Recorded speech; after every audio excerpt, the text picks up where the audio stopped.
इस सफलता का श्रेय तो मेरे साथ मेरे पूरे परिवार को है।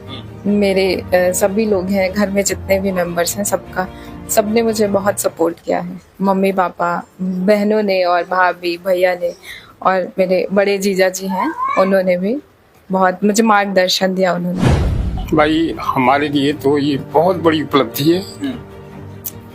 जो हमारी हार्दिक तमन्ना थी वो पूरी हो गई।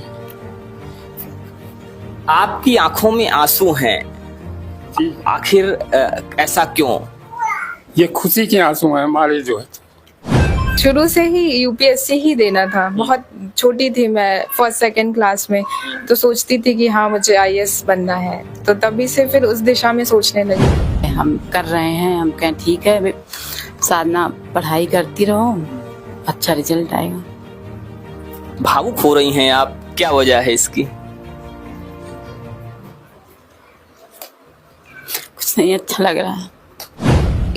इनर मोटिवेशन सबसे ज्यादा जरूरी होता है, क्योंकि बाहरी मोटिवेशन आपको कुछ दिनों तक मोटिवेट करता है, लेकिन चूंकि आईएएस के लिए आपको बहुत दिनों तक पढ़ाई करनी होती है, तो इनर मोटिवेशन जरूरी है। और गीता में भी कहा गया है कि सभी दुखों से, सुखों से और इन सब से अगर आप तटस्थ होकर रहते हैं तो आपका मन भी संतुलित रहेगा। तो इस तरह से मैंने अपनी पढ़ाई को भी संतुलित करा। तो ये बात करते हैं साधना जी के माताजी और पिताजी से, जिन्होंने उनकी इस यात्रा में उनका साथ दिया। हर उस क्षण में कहीं ना कहीं उनको संभालने का काम किया है। जब भी उनके समय लाइफ में वो समय आया, वो दौर आया जब इंसान हताश होने लगता है, निराश होने लगता है। माताजी, चूंकि आप लगातार साधना जी के साथ में रहीं और उन्होंने आज जो ये मुकाम हासिल किया, ये सफलता हासिल की, इस पर आपका क्या कहना है? बहुत अच्छा पढ़ी हूँ मैं, और हरदम मातारी से अपने बताती कि मैं आईएएस करूंगी। तो आज आप कैसा महसूस कर रही हैं? बेटी इस मुकाम तक पहुंच गई है, हर तरफ लोग देख रहे हैं, बात कर रहे हैं, चर्चा कर रहे हैं, लोग इंटरव्यूज के लिए आ रहे हैं। आपको कैसा महसूस हो रहा है? बहुत अच्छा महसूस, बहुत अच्छा महसूस, बहुत अच्छा लग रहा है। जब ये तैयारी कर रही थी तो उस टाइम पे जो पढ़ाई वगैरह होती थी, क्या कभी आपको डांटना वगैरह पड़ता था कि कभी डांटना नहीं पड़ा ये पढ़ाई को लेके कि बेटा पढ़ो?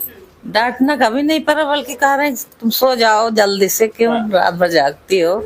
उनको डांटते नहीं, बहुत जागती रहती हो। और पढ़ाई कहानी नहीं पड़ा। तो पढ़ाई के लिए कभी नहीं कहना पड़ा, बल्कि ये मना करना पड़ता था कि रात में जागती हो, सो जाओ। अभी जो लोग आपको देख रहे हैं, जो कुछ बच्चे भी होंगे, उनके माता पिता भी होंगे, उनको क्या कहना चाहेंगी इस बेटी की सफलता को लेके? सभी लोग अपने बच्चों को ऐसे कहेंगे कि पढ़ाई करो, आगे बढ़ो, सभी लोग कहेंगे। तो ये है माता जी जिन्होंने बताया कि बेटी कैसे पढ़ाई करती थी। हम आपको पिताजी से बात करवाते हैं, और इन्होंने इस यात्रा में कैसे सहभागिता की, कैसे साथ दिया, इनसे बात करते हैं। सर, क्या कहना चाहेंगे इस सफलता को लेके जो बेटी ने भी हासिल की है? भाई हमारे लिए तो ये बहुत बड़ी उपलब्धि है। जो हमारी हार्दिक तमन्ना थी वो पूरी हो गई। आपकी आंखों में आंसू हैं, आखिर ऐसा क्यों? ये खुशी के आंसू हैं हमारे जो है। चूंकि ये खुशी की बात तो है, बहुत बड़ी उपलब्धि है ये। जब ये तैयारी कर रही थी, जब ये पढ़ाई कर रही थी, तो उस समय के सिचुएशन को लेके, उस समय का जो इनका शेड्यूल था, जो इनकी पढ़ाई थी, पढ़ाई का तरीका था, उसको लेके क्या कहना चाहेंगे? कैसी पढ़ाई होती थी उस समय? पढ़ाई के लिए लोग सोचते हैं कि बेटी है, इनको क्या पढ़ाओ, बहुत करो, इंटर तक पढ़ा के इनकी शादी कर दो। लेकिन मैंने बेटी और बेटियों में कभी फर्क नहीं किया। मैं सभी बेटियों को, सभी बेटों को बराबर पढ़ाया हूँ, बराबर का दर्जा दिया हूँ। और मैं बेटी को पढ़ाने के लिए जो भी मतलब इनको संसाधन की जरूरत होती थी, वो पूरा करने की मैं पूरी कोशिश करता था, पूरा करता था।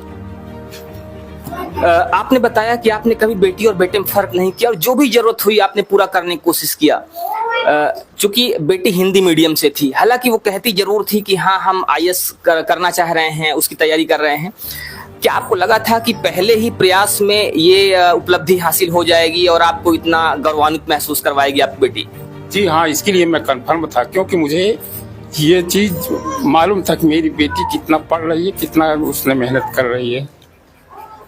क्या कहना चाहेंगे उन लोगों से जो बेटों में और बेटियों में फर्क करते हैं? क्योंकि आज भी समाज ऐसा है कि कहीं ना कहीं ये चीज देखी जाती है, मेंटेलिटी है लोगों में, उनको लगता है कि बेटी है तो चलो ठीक है, उतना पढ़ा दो कि शादी ब्याह हो जाए, और बेटे हैं तो उनको ज्यादा ध्यान दिया जाता है। तो क्या कहना चाहेंगे उन लोगों से?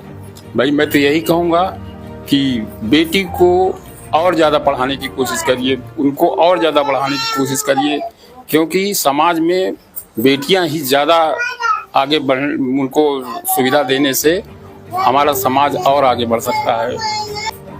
तो ये थे साधना दिवाकर जी के पिताजी, जिन्होंने बताया कि बेटों में और बेटियों में फर्क नहीं करना चाहिए, बल्कि बेटियों को और सुविधा दी जानी चाहिए, उनको और अच्छी तरह से पढ़ाई लिखाया जाना चाहिए, क्योंकि समाज में